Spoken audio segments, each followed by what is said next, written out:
Radio Northwest Network. I want to tell you something. There's an idea in movie making. I'm not a movie maker, but I appreciate this because I like great movies. And it's called willing suspension of disbelief. And what it means is you walk in to watch a movie and you want to enjoy it. So you kind of throw yourself all the way into it.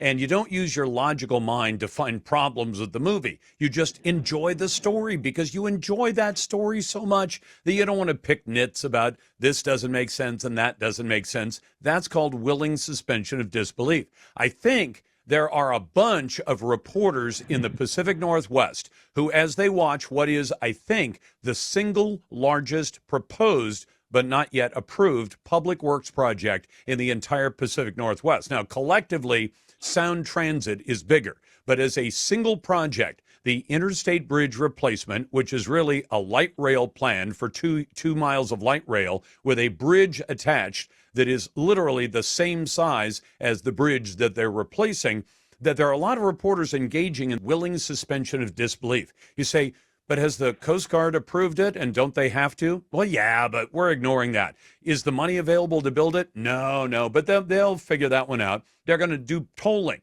And you say, don't the vast majority of people in both Oregon and Washington oppose tolling and they aren't going to accept it? Yeah, but that's a detail. We'll work that out. And there's probably a longer list than that. But the guy who knows that is John Lee, who's not only a retired airline pilot and reporter, candidate for the State House of Representatives District 18 position too, but he has been, on his own time and his own dime, been an advocate for sensible transit and an advocate against the colossal boondoggle known as the IBR, the Interstate Bridge Replacement. John, welcome back. Hey, Lars, thanks for the chance to chat, and you're exactly right. We're talking about the biggest taxpayer ripoff in the history of the Pacific Northwest. TriMet is demanding a 1.9-mile light rail extension as part of the Interstate Bridge Replacement Program at a cost of $2 billion. As you noted, that's $1 billion per mile. It is the most expensive rail project in the world on a per-mile basis. And that's comparing high-speed rail, heavy rail, and light rail. It's an absolute outrage, and the people need to rebel and say, heck no.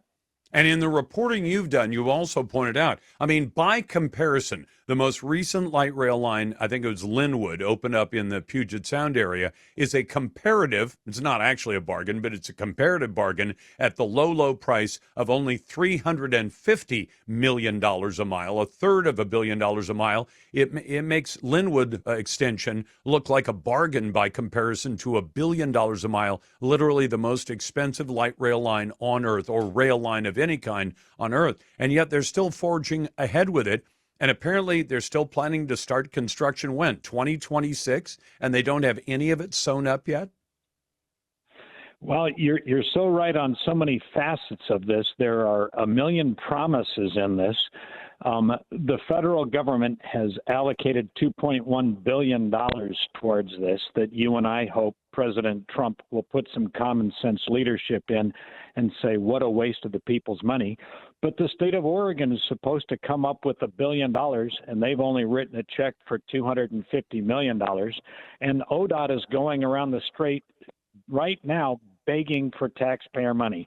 They're saying they are short $1.7 billion a year for as far as the eye can see. So they don't have the money, and that's for... So, hold on, just so people understand this, John, this is your friend who's already flat broke and in the hole, in the case of ODOT, $1.7 billion every single year for as many years in the future as you can count. And they're saying, but count on us for $1 billion contribution with absolutely no idea where it's going to come from, right?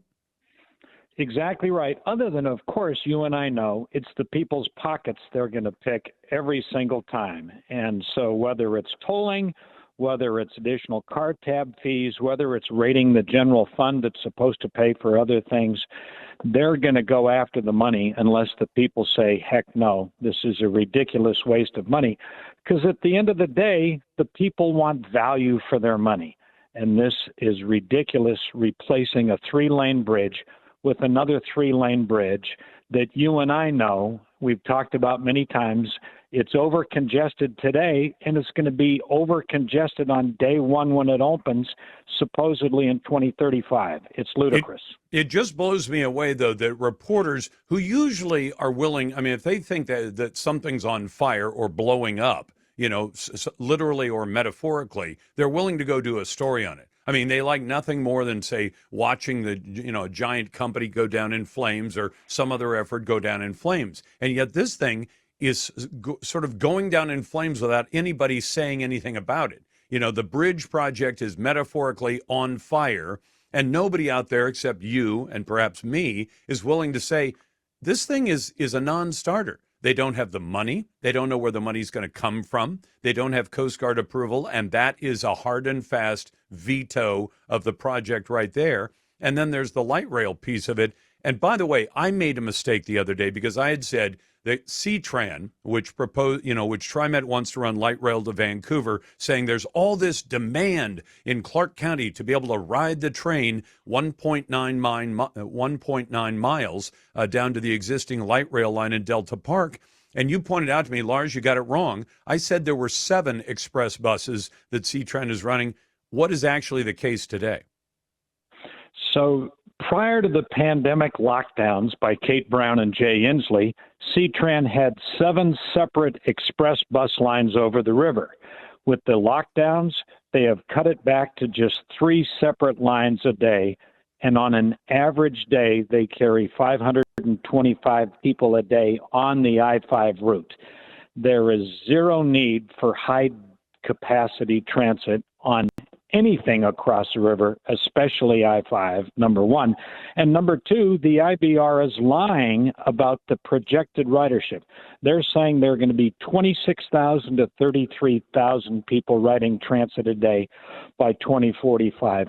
Nobody believes that. You and I know everybody likes riding in their cars, and especially after the pandemic, and especially after all the crime that is using Portland's MAX light rail system, everybody is avoiding riding the light rail in and out of Portland to this day. And it's absolutely horrible that they want to buy the most expensive form of mass transit and waste money on it when it's not going to help anybody at all. And the total price tag of that is over a quarter of the project's cost. And by the way, you've pointed out that while light rail trains are bought for about $5 million a copy in Portland, TriMet is trying to balance its budget on this thing by saying, but they're going to cost $10 million a copy when you buy them for Clark County. That's yet another reason to say there's something wrong with this project, and nobody else seems to be able to be willing to point it out, even though it's dollars and cents and facts. That's John Lee, who's a retired airline pilot, transit advocate, and he's running for the Washington House of Representatives, District 18, Position 2. Back in a moment. We got to talk.